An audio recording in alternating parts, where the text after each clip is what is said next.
আসসালামু আলাইকুম, সবাইকে দেখতে পাচ্ছেন তানিশা যে গুণবতী, এবং এই কথাটা বললে যার এত এত সুন্দর গুণ আছে। দেখেন কত সুন্দর সুন্দর ড্রেস, এগুলো সব তার নিজের হাতে মেকিং করা।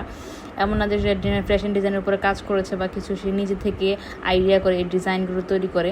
সে দেখেন কত সুন্দরভাবে এত সুন্দর সুন্দর ডিজাইন তৈরি করে, যেগুলো আমরা দেখে মুগ্ধ হয়ে যায়। ওয়াও, ইয়েলো কালার ড্রেসটা দেখছে অসাধারণ, একটা প্রজাপতির উপরে করছে।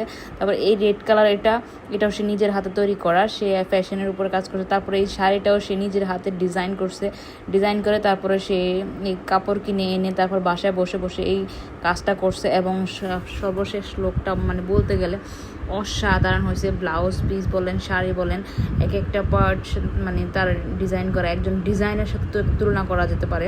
তারপর সে শুধু ডিজাইন করেন, দেখেন সে কত সুন্দর মাছও করে কাটতে পারে। সে মানে রূপে গুণে সব কিছুতে সে একদম প্যাকেজ, একটা ফুল প্যাকেজ। এই ড্রেসটা দেখেন রেড কালার, এটাও সে নিজের হাতে তৈরি করেছে, অসাধারণ লাগতেছে তাকে, তো দেখতো মাশাআল্লাহ অনেক সুন্দর।